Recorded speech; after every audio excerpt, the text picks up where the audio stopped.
Précédemment dans Anatomie d'une traque. Setagaya, Tokyo, la famille Miyazawa est massacrée avec une sauvagerie inouïe, la veille de l'an 2000. Le tueur a vécu dans la maison pendant la nuit, soignant ses blessures, naviguant sur internet et mangeant la nourriture de ses victimes. La police métropolitaine pense tenir une affaire simple, car le monstre a laissé derrière lui son arme, ses vêtements, ses empreintes et son ADN. Mais l'analyse de ces preuves plonge le Japon dans un chaos absolu.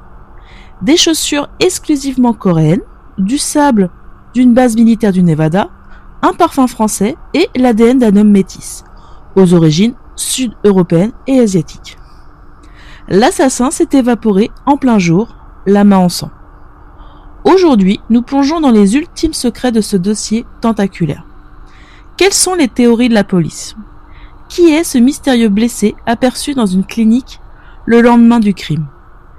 Et que reste-t-il 24 ans plus tard de cette nuit d'horreur ? Bienvenue dans le dernier épisode du fantôme de Setagaya. Vous écoutez Au cœur de l'abîme.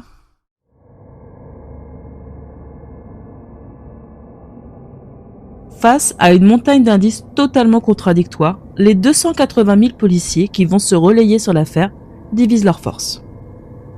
La première grande théorie se concentre sur l'hyperlocal, la piste de la vengeance pure. Rappelez-vous l'environnement de la maison.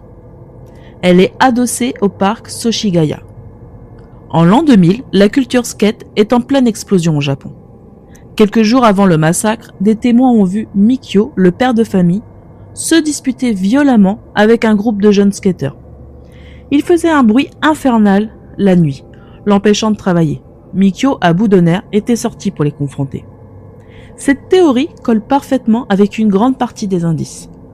Le parfum Drakkar noir et la teinture fluorescente retrouvée dans le sac du tueur sont les emblèmes de la culture skate de l'époque.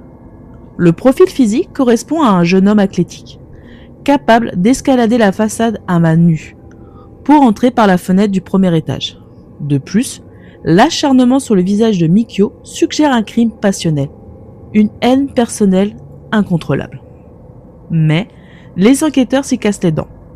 Ils interrogent absolument tous les jeunes du quartier.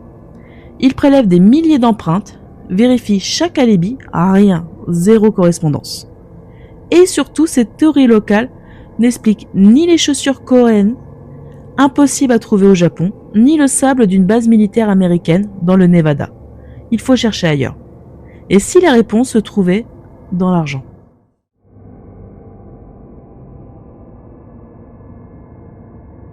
La deuxième théorie suggère un meurtre prémédité pour de l'argent. Il y a un détail administratif crucial sur la maison des Miyazawa. En décembre 2000, la ville de Tokyo expropriait les habitants pour agrandir le parc. La famille Miyazawa était la dernière à ne pas avoir encore déménagé. Et pour cause. Ils devaient recevoir une compensation financière astronomique de la part de l'État. On parle de plus de 100 millions de yens, soit près d'$1 million de l'époque. Des rumeurs mafieuses émergent. La famille a-t-elle refusé de payer une extorsion ? Un syndicat du crime étranger était-il sur le coup ? Cette hypothèse justifiait l'étrange manège du tueur avec les documents de Mikio. Car, souvenez-vous, l'assassin a fouillé les tiroirs du bureau et a jeté des documents très spécifiques, des contrats et des factures. Dans l'eau de la baignoire, cherchait-il les titres de propriété ? Cela expliquerait aussi le profil international de notre homme. L'ADN métis. Les affaires coréennes ? S'agissait-il d'un mercenaire, d'un tueur à gages engagé à l'étranger qui aurait pris un avion, commis le crime et quitté le Japon le jour même ? C'est extrêmement tentant, mais les experts en profilage criminel détruisent cette idée en morceaux. Un tueur professionnel opère vite, proprement et disparaît dans l'ombre. Il ne se coupe pas la main jusqu'à l'os comme un amateur. Il ne laisse pas ses vêtements sur le canapé. Et surtout, aucun professionnel ne s'amuse à manger de la glace au melon de ses victimes au milieu d'un bain de sang avant de faire une sieste. Ce n'est pas un professionnel, c'est un psychopathe imprévisible. Et ce psychopathe a failli être attrapé le lendemain.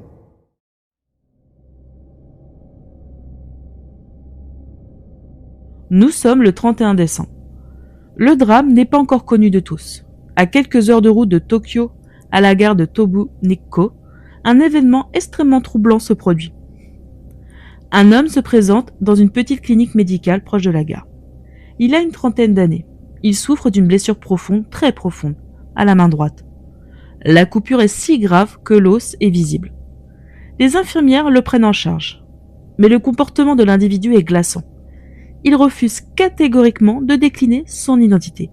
Il ne veut donner ni son nom ni son adresse et refuse de dire comment il s'est infligé une telle blessure. L'équipe médicale, mal à l'aise, finit de suturer la plaie.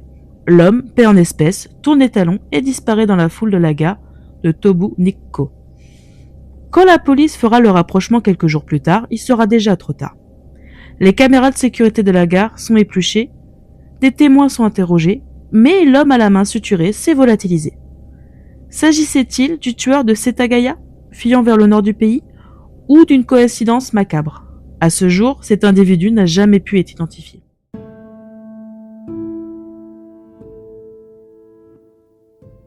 L'enquête s'est noyée dans ce labyrinthe de pistes. L'homme qui a décimé 4 innocents n'a jamais été rattrapé. Mais l'onde de choc de ce massacre a été si violente qu'elle a forcé la loi japonaise à plier. Sous la pression de la grand-mère des victimes, le Japon a aboli en 2010 le délai de prescription pour les meurtres passibles de la peine de mort.